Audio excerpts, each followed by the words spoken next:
See if I can get this right.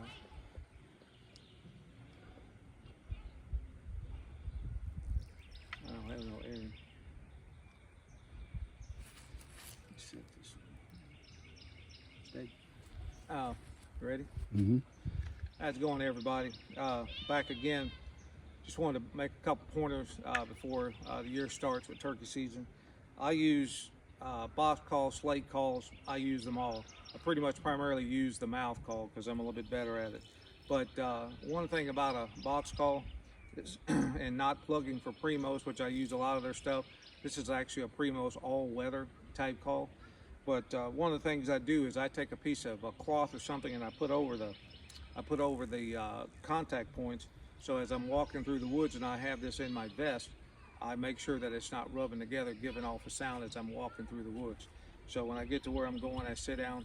One of the things that I've noticed people do, some people hold it like this, some people hold it like this. Does it really matter? It does not, as long as you can get what you're doing that you need to do. So standard yelp, I will say this with confidence, you don't have to be a great caller to have a turkey come in. You just have to be a great person in camouflage. You have to be still, and you have to do a lot of scouting and know where they're at. So simple turkey yelp, real simple. Now you'll notice the volume of this goes low, high, low, high. Each turkey is different, and you'll never find one that makes the same sound. So I prefer to hold mine like this when I'm in the woods, right? It's same thing. Real simple. What I like to do, I try to set up from the roosting site about 80 to 100 yards when I initially start out. I don't do a lot of calling. I'll do a fly down to get them to come down off the roost, and then I will just give them a slight perk with this if I'm using it. I give them a slight perk. That'll also make them locate me. I can just do a simple cluck, and he'll pick up on that, and he'll echolocate me and come in. So once I know that he's coming toward me, and this also dictates what time of the season it is, the early breeding season, the mid, and the late, because after they've got henned up, I don't really care what you use. If he's got a girl there with him, he's probably not going to come and see you. All right, you're going to have to get up and you're going to have to go around, cut them off. But after the initial breeding season is over with, the toms will be back out looking for the girls again. So what you have to do is you're going to have to walk. You're going to have to locate them. You're going to have to get in their strutting zones or their dusting zones or whatever you want to call it, and you're going to have to locate them. But once they know that you're out there, you're going to have to make that sweet sound for them to come in.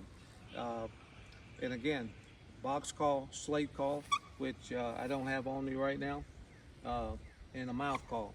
Now I use a mouth call really when they get close in on me, because now I can focus on using my gun and manipulating it. But a mouth call is probably the hardest one to use, and it takes some time to master it. But if you just sit around the house and bug everybody there in your house and put this thing and work with this thing, you'll get better at it. So essentially, it has a curved surface on it. You can see that. Go ahead and put it in your mouth, and be careful and not swallow it. I like to keep mine in my cheek. I keep it moist. So you'll notice that a turkey's mouth, when they're yelping, it moves open and close, right?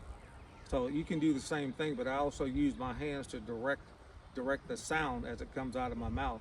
Again, I'll call here right in my cheek, and so when I get ready to call, I go ahead and I place in the roof of my mouth.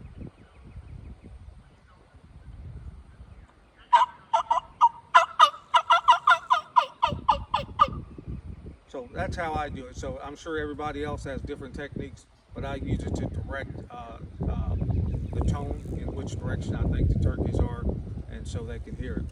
But just some simple things that you can learn. You can do the fly down, the cackle, the purr. You know, some people are better at others. I have friends who do it strictly with their mouth. I can't do that. I'm not that good. I just do it with this mouth call. That's what I'm pretty much what I've mastered over the years. So if you have any questions, please send me an IM. on the site, Outdoor Adventures with Jay Johnson. I'm happy to answer. I'll find somebody who knows. So again, season's coming up here in Louisiana, first of May. I'm sorry, 1st of April, and so we're going to try to get with it. One of the things I put this vest on, even though it's a little warm out here. Your vest is very important. That you need to put things in your vest so you know where they're at, so you can grab them real quick. Right? Your gloves, your mask. You should have your ghillie suit on along with this, but really important. Silence everything that's on it. Put things where you know where they're at, because you never know when you're going to switch. Because I have at times used a box call, slate call, and a mouth call at the same time, and I want to be able to get at those as quickly as I can. Real simple things. Turkey calling is one of those things that I just told a person the other day about turkey calling. It's not like deer hunting. You just can't go out there and sit in the woods and make it happen. Turkeys, it's like playing golf. It's just you and him. Eyesight's very good. The hearing is extremely good. But I feel if he could smell, you'd never kill him. So it's one of those sports where you've got to put in a little time to get him. So 1, do your scouting. 2, find out where he's roosting at. Be there between him, the roost, the water source, and the food source.